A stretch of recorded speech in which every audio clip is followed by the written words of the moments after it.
इस week 5 IPO आया है एंड हर एक आईपीओ में हम लोगों को कुछ ना कुछ प्रॉब्लम देखने को मिल रहा है। तो एक एक करके सभी आईपीओ का जो नेगेटिव पॉइंट है उसके बारे में बात करेंगे। बट उसके पहले अगर आप इस चैनल पर पहली बार आए तो चैनल को सब्सक्राइब भी कर लीजिए। तो चलिए वीडियो कंटिन्यू करते हैं। सबसे पहले सेगलिटी इंडिया के बारे में बात करते हैं। इसमें 2 दिन बीडिंग ऑलरेडी हो चुका है एंड आज इसका क्लोजिंग डेट है। एंड 2 दिन के बीडिंग के बाद ये आईपीओ अभी सिर्फ और सिर्फ 50% ही सब्सक्राइब हुआ है।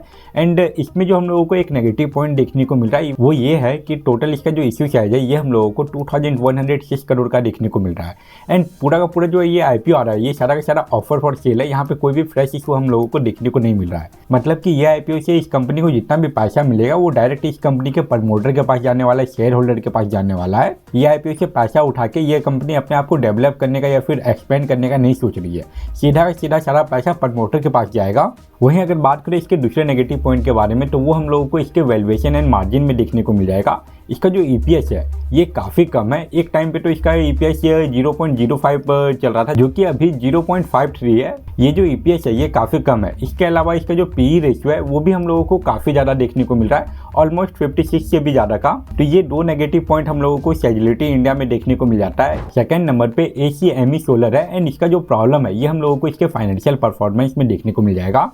अगर हम लोग बाहर से देखेंगे तो इसका अगर नेट इनकम देखें तो जो कि 2022 में 62 करोड़ का था वो कि अभी इंक्रीज होकर ऑलमोस्ट 700 करोड़ पे पहुंच चुका है। यहाँ पे तो लगेगा कि इस कंपनी में अच्छा ग्रोथ हम लोगों को देखने को मिल रहा है।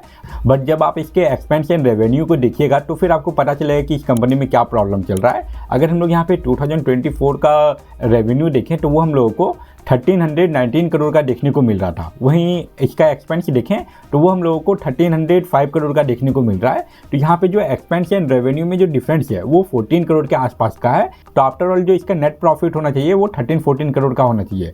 बट यहाँ पे ये जो डाटा में शो कर रहा है ये ऑलमोस्ट 700 करोड़ का प्रॉफिट शो कर रहा है।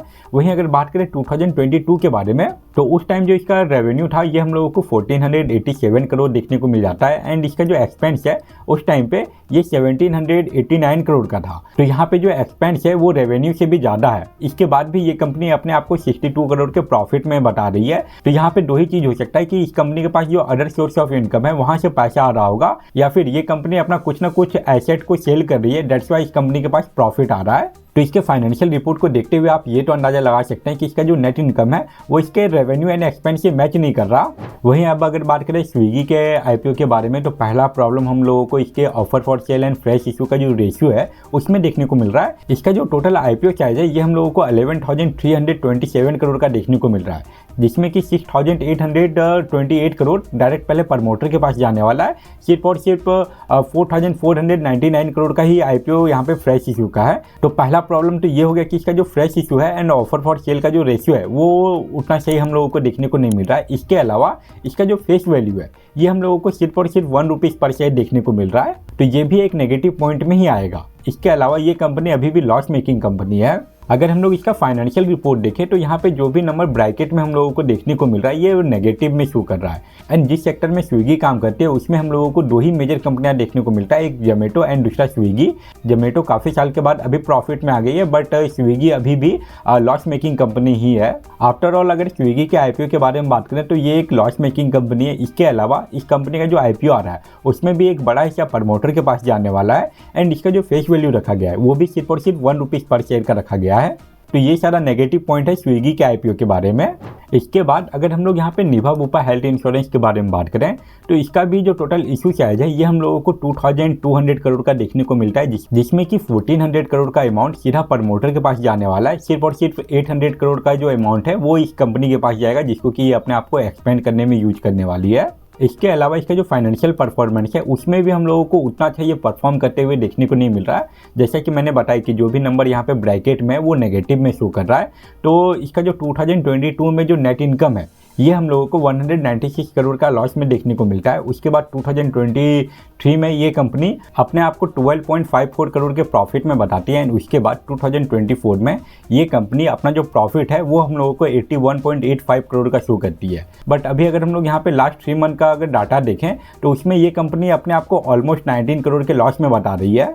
चांसेस ये है कि इसका पूरा फाइनेंशियल ईयर का डाटा आने के बाद ये प्रॉफिट में आ जाए, बट अभी स्टार्टिंग के 3 मंथ में ये कंपनी 19 करोड़ के लॉस में चल रही है। इसके अलावा इसका जो वैल्यूएशन एंड मार्जिन है वो भी हम लोगों को उतना अच्छा देखने को नहीं मिल रहा है। इसका जो EPS है ये हम लोगों को 0.45 देखने को मिल रहा है एंड इसका जो PE रेशियो है ये भी काफ़ी ज़्यादा है, 165 के आसपास अभी इसका PE चलने वाला है। ये एक हेल्थ इंश्योरेंस कंपनी है, तो इसका प्रॉफिट आपको किसी साल ज़्यादा देखने को मिलेगा एंड अगले साल इसका प्रॉफिट काफ़ी कम भी हो सकता है एंड देन अगेन अगले साल आपको इसका प्रॉफिट बहुत ज़्यादा भी देखने को मिल सकता है। तो ये सारा निभा वूपा हेल्थ इंश्योरेंस का नेगेटिव पॉइंट था। अब चलते हैं हम लोग इस वीक के लास्ट SME IPO पे। वो IPO है हम लोगों का नीलिमा लाइन्स। ये IPO हम लोगों को ठीक ठाक ही देखने को मिल रहा था, बट अगर हम लोग इस कंपनी का फाइनेंशियल परफॉर्मेंस देखें तो ये कंपनी में पिछले 2 सालों में कोई भी हम लोगों को ग्रोथ देखने को नहीं मिल रहा है। 2022 में ये कंपनी जहाँ पे थी अभी भी उसी लेवल के पास ये घूम रही है। अगर हम लोग इसका रेवेन्यू देखें तो पिछले 2 सालों से इसका जो रेवेन्यू है ये हम लोगों को 100 करोड़ के आसपास ही देखने को मिल रहा है। 101 से 103 गया एंड वापस से अभी 102 करोड़ के पास घूम रहा है। इसके अलावा अगर हम लोग इसका एक्सपेंस देखें तो वो भी हम लोगों को 100 करोड़ से लेके 102 करोड़ के आसपास ही देखने को मिल रहा है। आफ्टर ऑल जो इसका नेट इनकम आ रहा है वो 2022 में ऑलमोस्ट 3 करोड़ के पास देखने को मिल रहा था एंड 2024 का अगर हम लोग इसका नेट इनकम देखें तो वो हम लोगों को 2.46 करोड़ देखने को मिल रहा है। ये कंपनी का जो IPO का जो डिटेल है वो हम लोगों को ठीक ठाक ही देखने को मिल रहा है, बट इस कंपनी में पिछले 2 सालों में बिल्कुल ना के बराबर ग्रोथ है। जहाँ पे ये कंपनी 2 साल पहले थी अभी भी उसी लेवल पे है। ये IPO आने के बाद अगर ये कंपनी अपने आप में कुछ मेजर चेंजेस करती है तो चांसेस है कि लॉन्ग टर्म में ये कंपनी आपको अच्छा रिटर्न बना के दे, बट अभी का जैसा इसका परफॉर्मेंस चल रहा है वो देखते हुए आप इस कंपनी में सडनली कोई बड़ा ग्रोथ एक्सपेक्ट नहीं कर सकते। तो ये था इस वीक का सारा IPO का नेगेटिव पॉइंट एंड ये सब को देखते हुए लग रहा है कि किसी भी IPO में आपको ज़्यादा लिस्टिंग गेन देखने को नहीं मिलेगा। ये सब को देखते हुए आपको क्या लगता है कि कौन से IPO में आपको सबसे ज़्यादा लिस्टिंग गेन देखने को मिलेगा या फिर कौन सा IPO अच्छा परफॉर्म करेगा, वो कमेंट सेक्शन में लिख के जरूर बताएं। तो फिलहाल इस वीडियो में इतना ही। आई होप आपके लिए ये वीडियो यूजफुल रहा होगा एंड अगर आपको ये वीडियो पसंद आया तो वीडियो को लाइक जरूर करें। इसके अलावा अगर आप चैनल पर पहली बार आए तो चैनल को सब्सक्राइब भी कर लीजिए। तो अब इस वीडियो को यहीं पे एंड करते हैं। Thank you for watching this video.